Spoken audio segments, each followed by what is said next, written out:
Ayan guys, magandang araw. So ito may re-repair tayong isang automatic washing machine. Ang brand niya ay Fujidenso. Itong problema nito, ito kinonvert siya ng manual. So ayan makikita nyo may mga pihitan na. Ngayon ang problema nito, ang nirereklamo ng may-ari, nakukuryente daw yung may-ari kapag ginagamit niya to dito. May ground daw. Kung malakas ang kuryente. So ang sabi ko sa kanya, kinausap ko, i-rewiring natin siya. Wiring natin siya ng panibago. Tapos itong mga to, lilipat natin dito. Ito sa ibabaw. So tapos itong selector switch niya, palagi ko ito yung selector switch niya para yan dito sa wash saka sa spin. So ano siya, bakal. Ang ginamit pang switch ng motor. So papalitan natin yan ng magandang selector switch. Tapos dito natin siya ilalagay. Tatlo. So alisin natin, tatakpan natin to. Tapos yung wiring niya, ayun babaguhin natin. Ang ginawa kasi ng ang rito, unang gumawa, ito ganito. Wiring niya. Lagot-lagot na yung iba. Tapos ito,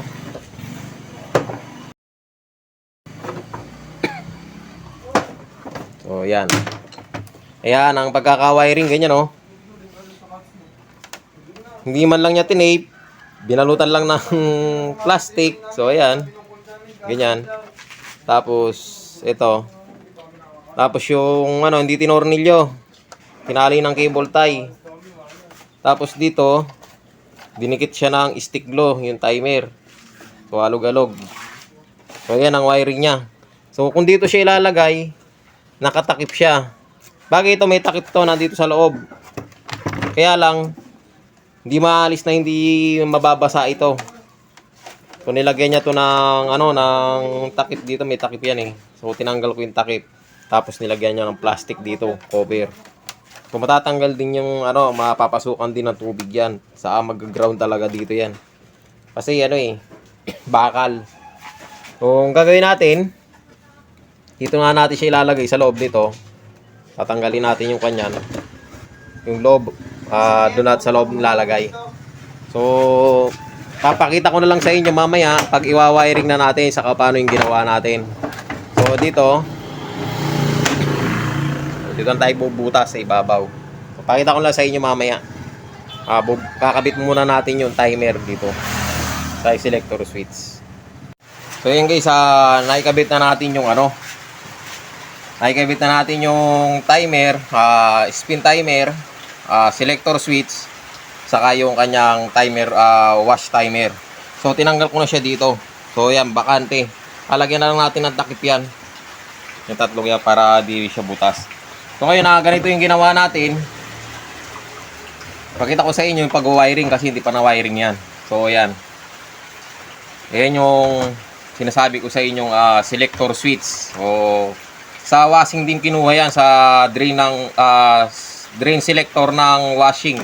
Yung may mga ganyan, yung mga Eureka, mga tawag dito, yung may washing na may dryer. So pag may magkasama, mayroong ganyan yon.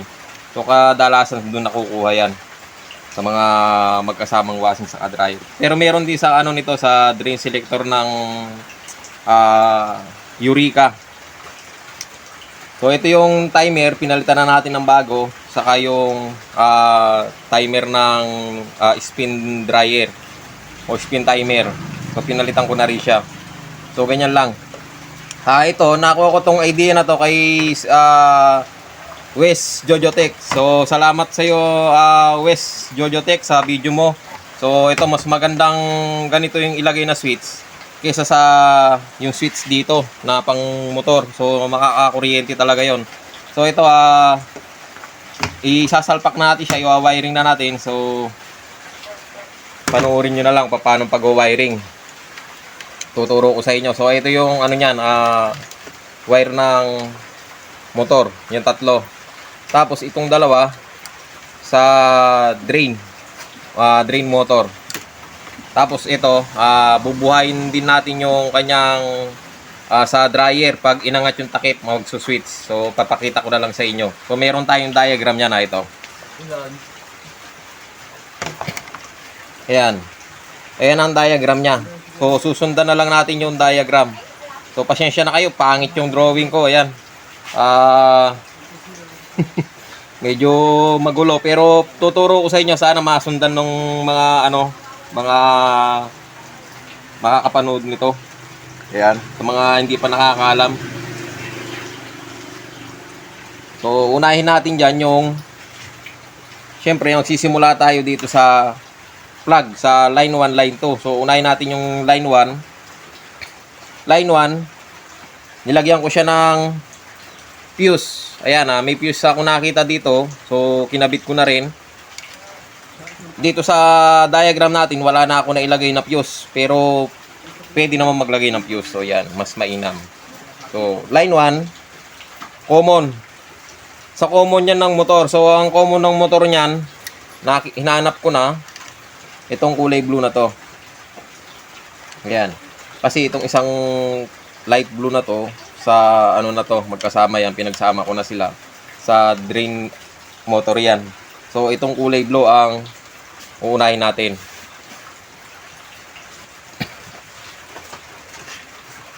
Ayan. Hanapin lang natin yung common. So, unahin natin yung common dito sa diagram niya. So, ang nakalagay sa line 1, common. So, hahanapin nyo lang. Ito nga siya, ay kulay blue. Kulay blue, itatap natin yan dito sa fuse. So, syempre, ito yung fuse niya. So, tatap lang natin siya dito. Yan. Mamaya na natin siya ititape. Tapos, yung kulay blue, saka yung kulay yellow. Itong kulay blue saka yellow ay red pala, sorry, saka yellow, ito yan yung capacitor. So yung capacitor nito, dahil dito sa diagram, sa ilalim na yung capacitor nyan. So nakalagay na yan doon, automatic yan doon sa motor, nakalagay yan doon sa ilalim. So ngayon, itong dalawang kulay na to, capacitor yan, karugtong ng capacitor, tapos pupunta siya sa timer ng washing o wash timer. So ito, pag-iwalay muna natin, o pwedeng ganyan na, red sa yellow. So magkakulay sila. Lalagay natin yung yellow sa yellow na. Yan, kahit magbaligtad dyan, okay lang naman eh. So wala namang problema yan. Tapos ito yung red sa red. Unahin na natin yung sa washing. Pero hindi pa natin siya ititape. Ngayon yung makikita nyo sa timer, yung common nya, yung isa ito na kahiwalay, kulay brown. Pupunta yan sa selector switch, sa wash selector switch. So saan ba yung wash selector switch? Dito sa ibabaw kasi nya, ayan ang wash. Yun ang nilagay kong wash niya, nakaturo siya sa washing. Ayan. Hahanapin nyo yan dito sa selector switch. Yung common ng selector switch, gray. Tapos itong dalawang ito, dito nyo hahanapin yung sa wash. So, titesterin natin. Matayin ng tester. Set natin sa buzzer. So, pakinggan nyo na lang yung buzzer nya. Ito yung common. Ayan. Dahil nakaturo siya sa wash kanina, so tetesterin natin yung green. Hindi siya tumunog. Dito sa kulay brown, tumunog. So dito siya sa brown. Ito yung wash. Ayan. Kung mapapansin ninyo, yung wash, irurugtong natin itong brown. Yon.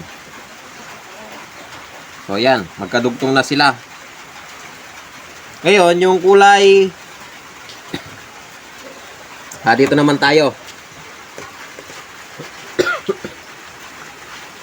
Itong, so naikabit na natin yung sa wash. Yung line 2, nakadugtong sa common. So, ayun o, line 2. Diretso siya sa common. Kung mapapansin ninyo, ito yung common. Ito yung nakahiwalay. Yun, yung nakahiwalay. So, idudugtong natin to sa plug, line 2. So, ito yung plug. Ayun, maigsi. So, idudugtong natin dyan. Yan, nakadugtong na. Mabibinat yata. So, hindi, sakto lang. So, yan.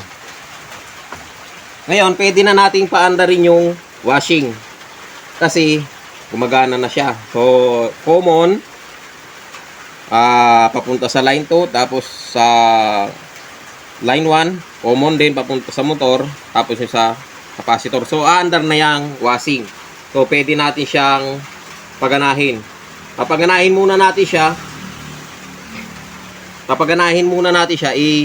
sasaksak ko lang. So, pipihitin natin itong timer.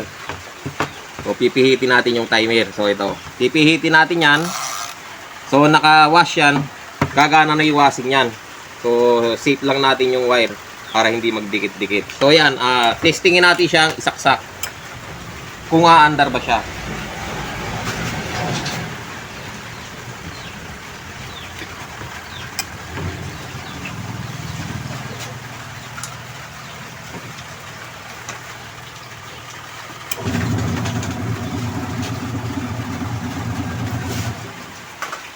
Kung mayroon palang laman, tanggalin muna natin yung laman. Ayan. Tingnan muna natin yung mga laman. Saka natin siya sasaksak.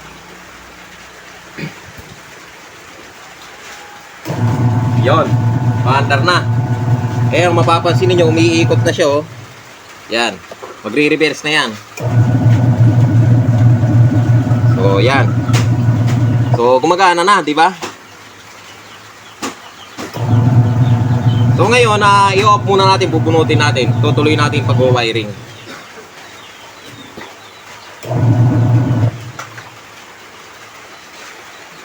So, dito tayo, sa ibabaw. So, nakakabit na natin yung ito yung sinusundan nating diagram. Nakikabit na natin yung sa wash. Ito. Doon naman tayo sa spin saka sa drain motor. So dito sa spin timer saka sa drain motor. Yung kung mapapansin niyo yung capacitor, may karugtong siya papunta sa spin timer. So hahanapin natin mamaya yan kasi pwedeng magbaliktad diyan, pwedeng dito o doon sa isa. Dapat kasi yan, hahanapin natin yung ikot na pakanan yung ikot. Kasi pag sa pakaliwa, hindi iikot yung drum, hindi siya mag-i-spin. So, hahanapin natin yan. Bago yan, idudugtong muna natin yung sa drain selector. Kulay green. So, ito siya. Papunta siya sa kahit saan dito sa spin timer. O sa dito sa timer ng dryer. Kahit saan dito.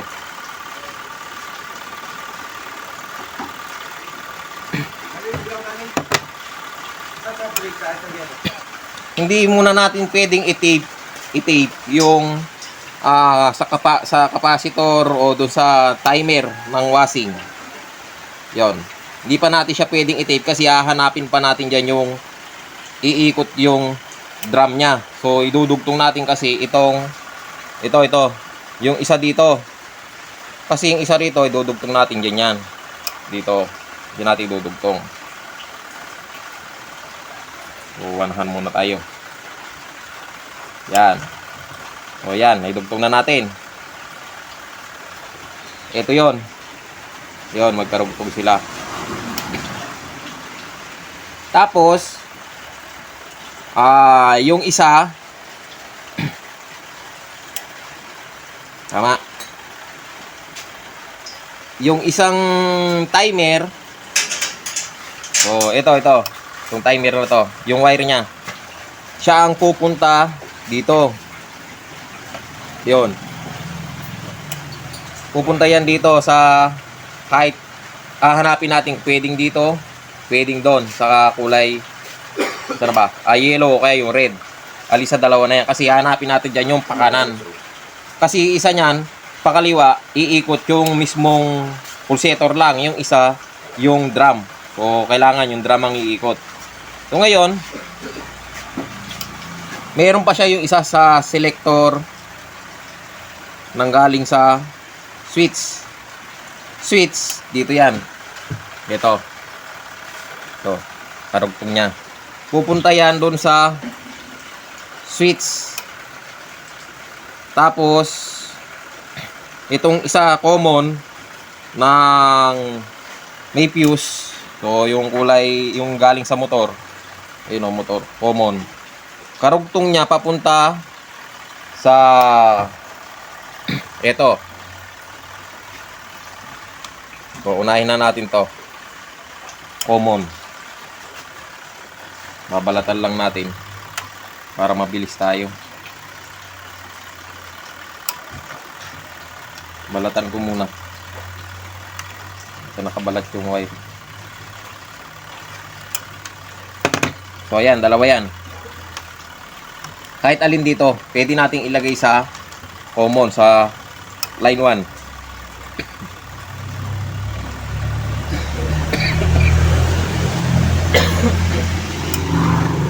Ngayon ito, kulay brown. Galing ito sa drain motor. So ito yan. Itong isa, sa switch yan. Pupunta yun sa switch. So kukonek natin. Itong switch nya. So nakakonek na. Ngayon yung isang switch, yung isang wire ng switch, papunta siya sa drain. Dito sa selector. Sa kulay green. Bakit doon siya nagpunta? Kasi, dapat yan, pupunta muna yan dito sa motor pag wala yung switch. Dito siya para pagka in-spin mo siya, dito siya pupunta. So, idudugtong na natin yung papunta siya sa drain. Sa selector drain. So ito yon. Dito siya karugtong. Dito. Pwede rin naman hindi na ikabit yung ano. So kapos yung wire natin.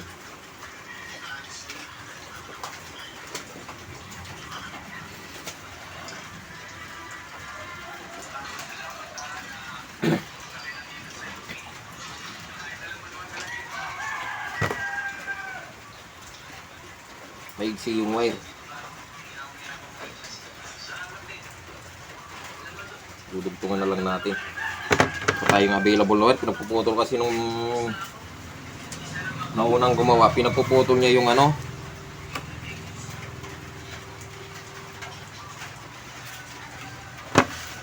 Napuputol niya yung wire. Yan.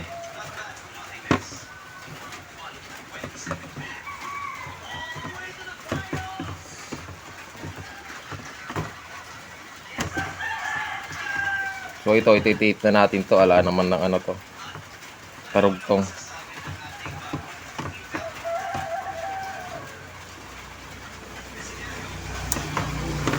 Dudugtong natin siya dito.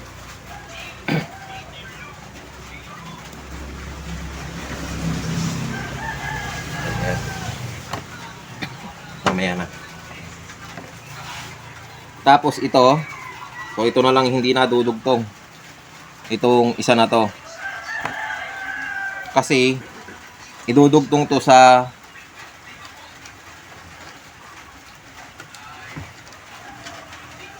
ano ba? Pakanan. Hahanapin natin yung pakanan. So red saka kulay yellow. So pwedeng dito sa yellow muna natin siya idugtong. Tignan natin kung iikot yung drum o yung pulsator. So pagaganahin natin yung timer ng dryer. So spin timer tayo ng dryer. Kailangan umikot yung drum. So, hindi rin natin pwede buksan to kasi nakakuan yung switch niya eh. Gumagana. So, check muna natin. Baka may mga nagdikit-dikit. So, wala naman akong nakikita. So, pwede na natin siya saksak. Sinwitch mo ba? So, hindi pala siya gagana kasi naka-wash siya. So, pipihit natin ito. Ayun. Ayan, ang drain niya dito. Kasi pag pinihit mo pang minsan, naka-off na yan. Hindi nagagana yan. Hindi gagana yung washing saka yung dryer. So, dito siya. Pag naka-wash, ganon. Dito yung drain. Pag naka-drain yan, doon palang gagana yung spin. Sasabay yan. So, testingin natin kung gagana.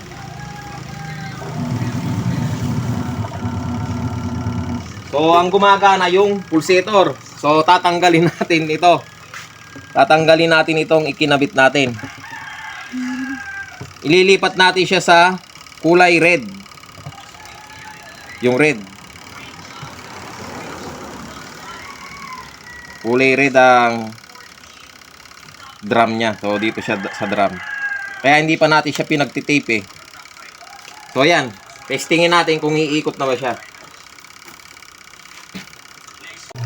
Umiikot na yung kanyang drum. So, yun. Nanginginig na. Nanginginig. Yun. Madami yatang, kung pinatay ko muna, madaming ano sa loob. Dumi.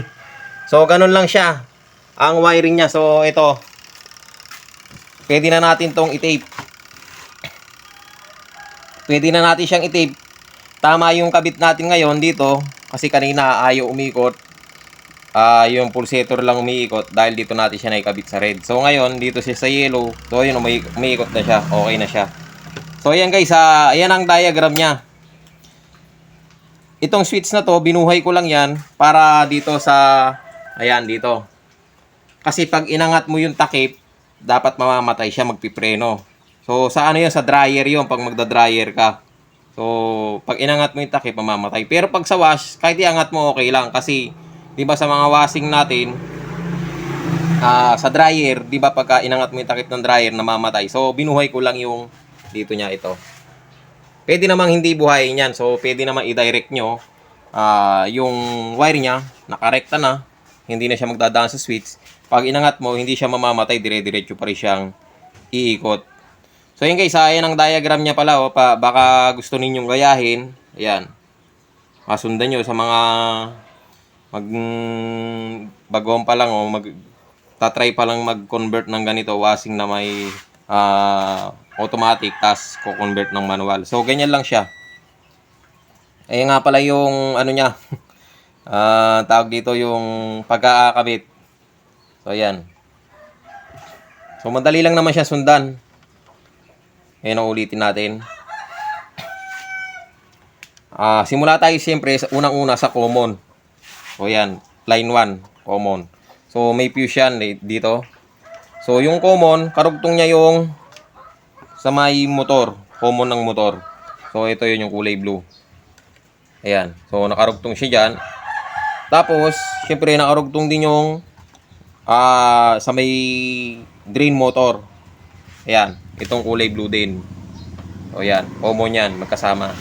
Tapos, syempre yung capacitor sa ilalim, magkasama na, may nakalagay na yon sa motor. O nakadugtong na yon. Idudugtong nyo ngayon yung taas niya, yung papunta sa timer. So, ito yon. Yellow sa kulay red. Timer yan, karugtong nitong timer, yellow sa red. Tapos yung timer, yung common ng timer, yan. Ito yan. Papunta yan ng selector. Dito. Hahanapin nyo lang dyan yung para sa wash. So, di ba? Okay lang, madali lang siya. Tapos, pag napagano nyo yung sa washing, yung common ng drain selector, papunta lang yan direct yan sa line 2. So, dito yan sa plug. Ayan, naka-direct na yan. Tapos, yung drain nya, ayun, dito sa isa yung kulay green. Sa selector. Ayun o, sa selector. Yung isa off, wala yan. So, dito yan. Green. Green papuntang spin. Spin timer. So, ayun o, spin timer. Direct siya, nag-direct siya. Ayan. Tapos, meron siyang Yun. Papunta naman yan dito sa switch na sa takip. So, yun. Tapos, yung isang kuha ng timer, wire niya, dadirect yan dito sa capacitor o do sa timer. Ito. So, kaya hindi pa natin siya tinape kasi hindi natin alam dyan kung pwede naman, paganahin nyo muna yung motor ng ito, yung mismong motor para malaman ninyo yung pulsator kung paano ang ikot niya. Pagsak pa kanan, kung alin dito sa red, sa kulay yellow, pero mas maganda, ganyan. Kapit nyo dito, pag ayaw doon sa kabila, lipat nyo sa kabila. So, ganun lang. Di ba? Ganun siya kadali. So, ngayon, titape na natin to. Okay na siya. So, tignan nyo na lang yung diagram. Sa mga marunong bumasa ng diagram. So, yan. Pwede niyo siyang sundan sa diagram na lang. So, madali lang naman. So, itong kwan na to, itong pagkaka-install nito, nakuha ko tong idea na to kay West Jojotech. So, may mga binago lang tayo. So, dito, sa ano niya, ito. Pero yung, ito ang, halos pare-pares lang naman kasi yan eh. Ang idea ko lang na kinuha sa kanya ito. Kasi maganda nga naman siyang ano, maganda nga naman siyang gawing switch, di ba? Parang manual talaga. So, yung iba kasi mga switch, kagaya yung nilagay dito, switch ng motor. So, nakakakuryente yon. So, yun guys, itape na lang natin to, Itape na lang natin to para ma-fix na natin siya. Tapos, final testing tayo mamaya. So, yun guys, final testing tayo. So, ito nga pala yung ginawa ko dito sa harap. So, nilagyan ko na lang siya ng cover sa ibabaw. Plastic, tapos niribit ko na lang. So, ito, may tubig na siya. O meron na rin siyang basahan yung nilagay ko pang testing natin. So, nakasaksak na yan. Ayun. At nakalagay na rin siya sa wash. So, pihitin natin yung timer.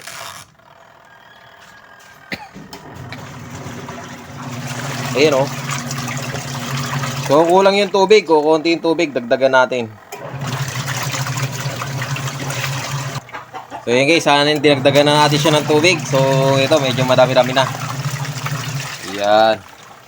Okay na. Ayan o.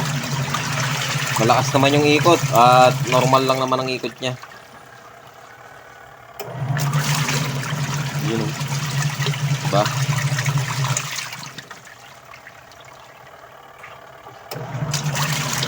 Malabas pa yung tubig dito, magkabila. O, walang takip to. O, dapat to may takip eh.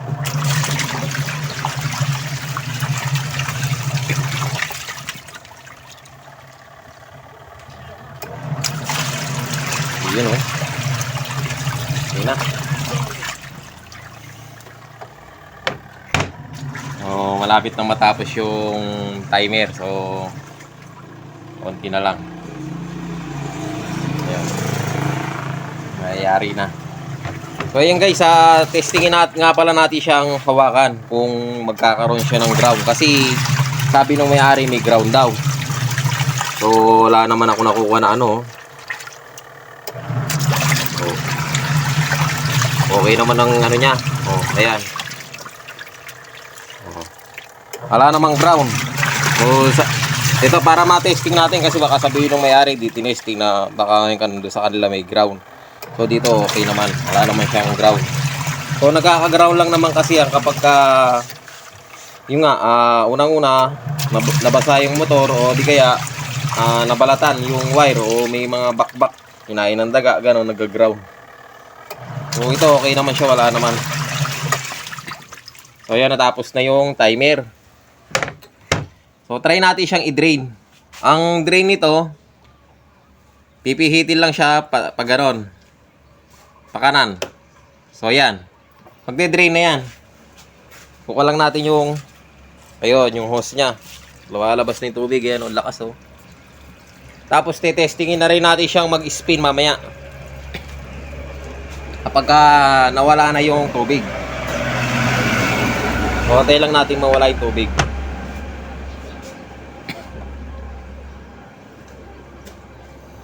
Tapos ipipihit lang natin yung timer. So, yan, ganyan lang siya. So, pag sa taas, speed. Pag dito, nakaturo doon, wash. Lang siya. So, antayin lang natin maubos yung tubig. So, maraming tubig na ilagay natin. So, mas maganda yon kaysa kulang sa tubig. Daling masira ang, ang tawag dito, yung gear case niya o yung granahe. So, malapit na. Antay lang nating mawala yung tumutulo doon. Pag nag-drain na, pwede na natin siyang paganahin.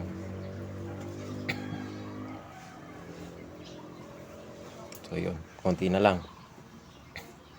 Wala na. So, pwede na natin siyang ihitin to. Yun. Yun o, umiikot na o. O, di ba?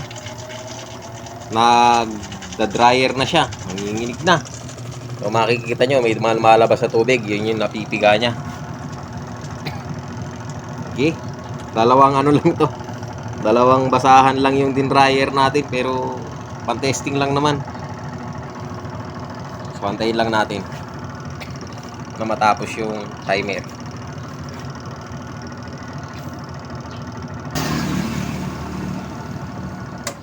Yon, matay na.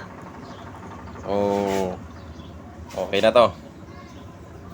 Pwede na natin siyang iangat. Pag inangat natin to, yung kanya mamamatay. Bigla siyang pepreno. Ayun o. Ayun, di ba? O, tignan natin. O, tuyong-tuyo. Tuyong-tuyo ang nating nilabahan o inasing. So, yun guys, hanggang dito na lang yung video natin at sana nakatulong sa inyo yung video na to. At maraming salamat sa panonood.